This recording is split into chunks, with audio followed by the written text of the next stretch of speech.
जिला युवकुलता समाज को प्रकृति मित्र पुरस्कार।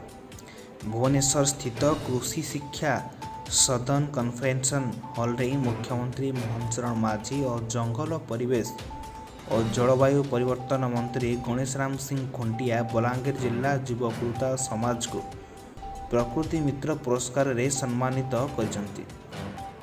बलांगीर जिला युवकुलता समाज सभापति असीम कुमार भई परिवेश मंत्री प्रकृति मित्र पुरस्कार और 20,000 टंका चेक ग्रहण करिसंति। आज विश्व परिवेश दिवस अवसर में भुवनेश्वर स्थित कृषि शिक्षा सदन ठारे एक भव्य समारोह अनुष्ठित होइतिला। यह कार्यक्रम में मुख्य अतिथि रूपे ओडिशार मुख्यमंत्री मोहन चरण माझी योगदान देथिबा बेले जंगल परिवेश और जलवायु परिवर्तन मंत्री गणेश राम सिंह खुंटिया और मुख्य शासन सचिव मनोज आहूजा सम्मानित अतिथि रूपे योगदान देथिले। एही युवकुलता संगठन जल संरक्षण, जंगल बंचाओ अभियान, प्रकृति संरक्षण, परिवेश सुरक्षा, वृक्षरोपण, प्लास्टिक मुक्त अभियान तथा अनेक सामाजिक कार्यक्रम क्षेत्र में उल्लेखनीय अवदान पाई बलांगीर जिला युवकुलता समाज को मुख्यमंत्री मोहन चरण माझी और जंगल परिवेश और जलवायु परिवर्तन मंत्री गणेश राम सिंह खुंटिया भुवनेश्वर ठारे प्रकृति मित्र पुरस्कार प्रदान करथिले। एही पुरस्कारटी आम युव संगठन को एभली क्षेत्र में काम करने को आगामी दिन में अधिक प्रेरणा प्रदान करियो बोली युव सभापति असीम भई मत प्रकाश करिसेंति। एही कार्यक्रम में युव संपादक भुवनेश्वर रे भई उपसभापति दिनेश प्रधान, जिला सदस्य प्रफुल्ल प्रधान, विद्याधर प्रधान और प्रकाश साहू मध्य उपस्थित थिले। बलांगीर जयशंकर पट्टनायक रिपोर्ट सठिक खबर। आम समस्त गोटे गुरुत्वपूर्ण दिन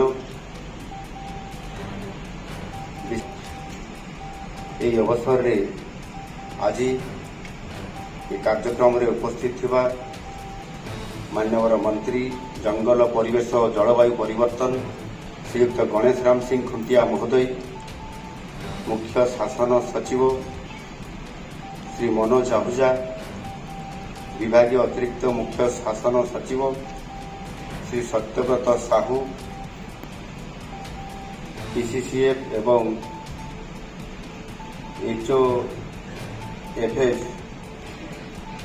श्री एस पंथ, विभागीय निर्देशक डॉक्टर के मुर्गेसन, सदस्य सचिव राज्य प्रदूषण नियंत्रण बोर्ड उमा नंदुरी, उपस्थित वरिष्ठ अधिकारीगण, गणमाध्यम प्रतिनिधि वृंद एवं एटी उपस्थित थिबा ये परिवेश प्रति सचेतनता किभली भाव में सृष्टि करा जिवो परिवेश।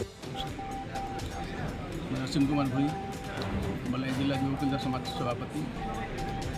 आज जून 5 विश्व परिवेश दिवस उपलक्षे स्थानीय कृषि सेवा सदन भुवनेश्वर ठाणे बलांगीर जिला युवकुलता समाज के प्रकृति मित्र अवार्ड रे मुख्यमंत्री मोहन चरण माझी सम्मानित करिछन। जेनटा बलांगीर जिला युवकुलता समाज लगी समग्र कुलता समाज लगी बहुत गर्वर कथा है। धन्यवाद देमा मुख्यमंत्री महोदय को आमर भाया संगठन के राज्य स्तरीय कार्यक्रम रे सम्मानित कर धन्यवाद देमा समस्त युवक भाई भौणी मान अवदान लगी आज ये अवार्डटा प्रकृति मित्र अवार्डटा आम पाइपारिछुँ। अतएव आसुन समस्त युवक भाई भौणी मैंने आसुन आम बलांगीर जिला युवकुलता समाज मिसुन समाज सेवा संगे संगे परिवेश उपर के काम करमा से मुई ए मंच आह्वान करछे। आपण मैंने समस्ते जानिछन विगत दशंधि धरी ये बलांगीर जिला युवकुलता समाज सेवा तथा परिवेश सेवा उपर काम करी आसी, जद्वारा आज मुख्यमंत्री महोदय भुवनेश्वर ठाणे आमको यही प्रकृति मित्र अवार्ड रे सम्मानित करिछन। अतएव शेष रे पुणी धन्यवाद देमी आम युवकुलता समाज भाई भौणी मान समस्ते आसु ये बलांगीर जिला युवकुलता समाज से मिसिकिना काम करमा, जद्वारा आगामी दिन में आम समाज के भल वार्ता दे पारमा, भल परिवेश सृष्टि कर पारमा आशा विश्वास। जय रामचंद्र।